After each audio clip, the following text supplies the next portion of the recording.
ያለምንም ቅድመ ሁኔታ ሴቶች የሚወዱት የወንድ አይነት እና አብዛኞቹ ወንዶች የማይረዱት ምስጢር።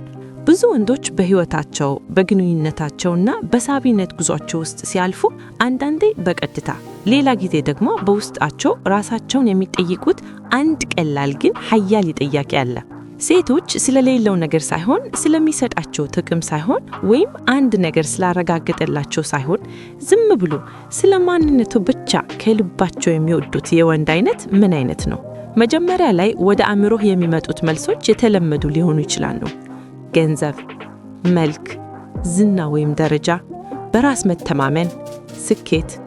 እነዚህ ነገሮች አስፈላጊ ይመስላሉ፣ በብዙ መልኩም ናቸው።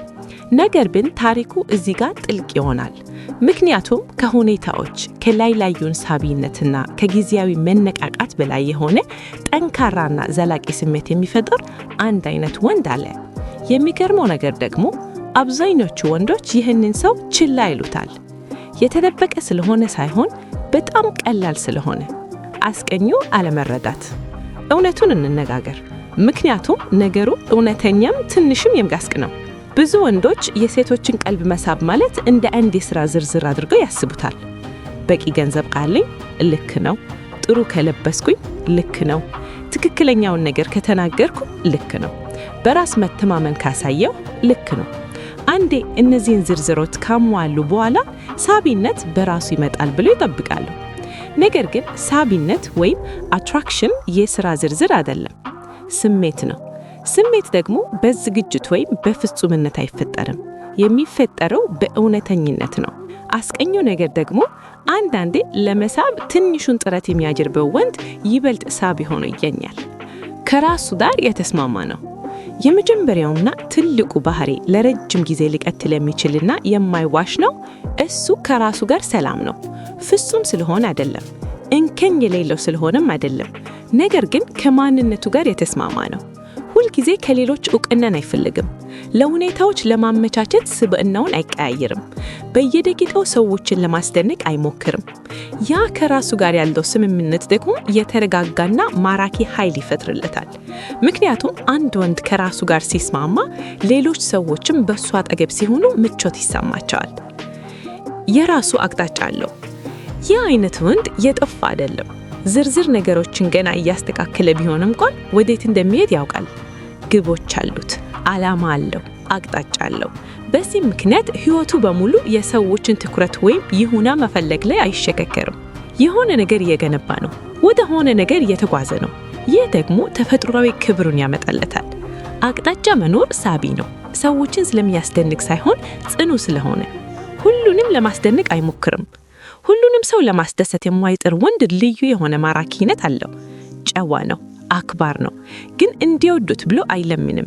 ዳስፐሬት አይደለም። ሁሉም ሰው ከሱ ጋር እንደማይገባባ ይረዳል፣ በዚህም ይስማማል። የሚገርመው ደግሞ ይህ ይበልጥ ሳቢ ያደርገዋል። ምክንያቱም ሰዎች ምርጫ ወዳላቸው ሰዎች እንጂ የሁሉንም ሰው ተቀባይነት ለማግኘት ወደሚሯሯጡትን አይደለም። የራሱ ድንጉር ወይም ባውንደሪስ አሉት። እዚህ ጋር ነው ብዙ ወንዶች የሚቸገሩት።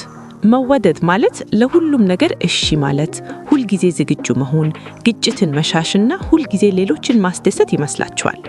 ነገር ግን ይህ ወንድ ተለይቷል። መቼ አይሆንም ማለት እንዳለበት ያውቃል። ለሚሰጣቸው አዘጆች ይቆማል። ምን እንደሚቀበልና ምን እንደማይቀበል ያውቃል። እነዚህ ድንጉሮች ደግሞ ክብርን ይፈጥራሉ፣ ምክንያቱም ለራሱ ዋጋ እንደሚሰጥ ያሳያሉ። ሁልጊዜ ቁም ነገራዊ አይደለም፣ ተጫዋች ነው። ሕይወት በራሷ ከባድ ናት። ይህ ወንድ ደግሞ ያንን ይረዳል። እንዴት መጫወት እንዳለበት ያውቃል። መቀለድ ያውቃል። ቀላል የሆኑ ጊዜትን መፍደር ይችላል። በንግግር ውስጥ ደስታን ያመጣል። ያ ተጫዋቲነት ደግሞ መቀራረብን ይፈጥራል። ምክንያቱም ሳቢነት የሚያድገው ደስ የሚሉበት አካባቢ ነው። ከሚናገረው በላይ ደግሞ ያዳመጣል። ማዳመጥ ውስጥ የዝምታ ኃይል አለ። ቃላቶችን ብቻ መስማት ሳይሆን መረዳት፣ አብሮ መሆን፣ ትኩረት መስጠት። አንድ ወንድ በእውነት ሲያዳምጥ ተለየነ ግንኙነት ይፈጥራል። ምክንያቱም አብዛኞቹ ሰው መዳመጥን እንጂ መረዳትን አያገኙም። ያ ልዩነት ደግሞ ትልቅ ነው። በስሜቱ የተረጋጋ ነው። ይህ ማለት ስሜት አይሰማውም ማለት አይደለም። ይልቁንም ስሜቱን መቆጣጠር ይችላል ማለት ነው። በችኩላ እርምጃ አይወስድም። አላስፈላጊ ድራማዎችን አይፈጥርም። በጫና ውስጥ እንኳን ሆኖ ይረጋጋል። ያ መረጋጋት ደግሞ እምነትን ይፈጥራል። ምክንያቱም ስሜታዊ መረጋጋት ደህንነትን ይሰጣል። ሁልጊዜ ዝግጁ አይደለም፣ አቬይለብል አይደለም። ይህ ሲምፕል ይመስላል፣ ግን አስፈላጊ ነው። የራሱ ህይወት አለው። የራሱ ቅድሚያ የሚሰጣቸው ነገሮች አሉት። የራሱ ትኩረት አለው። በዚህም ምክንያት ሁልጊዜ ስልክ ላይ አይገኝም። ሆኖ ብሎ ጨዋታ ስለሚጫወት ሳይሆን በእውነቱም የራሱን ህይወት በመኖር ስለሚጠመም ነው። ይህም ሚዛንን ይፈጥራል። እውነተኛ ነው አይመስልም። ተውናት ውስጥ የለም። ሌላ ሰው ለመሆን አይሞክርም። እሱ እውነተኛ ነው። ብዙ ሰዎች በሚተውኑትና ሰዎችን ለማስደነቅ በሚጥሩበት ዓለም ውስጥ እውነተኝነት በግልጽ ይጎላበታል። ወጥ ነው። ወጥ መሆን እምነትን ይገነባል። በትልቅ ስጦታዎች ሳይሆን በጊዜ ሂደት ውስጥ እየታየ የማይለዋወጥ ባህሪ። ምክንያቱም ሰዎች ሊተነበዩት የሚችሉትን ነገር ያምናሉ። አያሳድድም። እዚህ ጋር ነው ነገር የሚገርመው። በመቀበዝበዝ አያሳድድም። ፍላጎቱን ያሳያል። ጥረት ያደርጋል። ነገር ግን በሂደቱ ውስጥ ራሱን አያጣም። ትኩረት ለማግኘት አይለምንም። ራሱን አያዋርድም። ያ ሚዛን ደግሞ ሳቢነትን ይፈጥራል። ይመርጣል እንጂ ዝም ብሎ አይቀበልም። የመጣለትን ሁሉ ዝም ብሎ አይቀበልም። ይመርጣል፣ ይመዘናል። ከማንነቱ ጋር የሚሄደውን ይወስናል። ይህ የመምረጥ ብቃት ደግሞ ዋጋውን ከፍ ያደርገዋል። ምክንያቱም የራሱ መለኪያ እንዳለው ያሳያል። የሚሸከመው ኃይል። በመጨረሻም ነገሩ ስለ ባህሪያዎች ብቻ አይደለም፣ ስለ ውስጣዊ ኃይል ነው። አረማመዱ፣ አነጋገሩ፣ የሚሰጠው ምላሽ ተረጋግቶ ሰክነው እና በራስ መተማመን ያለውን ይመስላል። ተገድዶ አይደለም፣ ተጋንኖ አይደለም። ዝም ብሎ እውነተኛ ነው።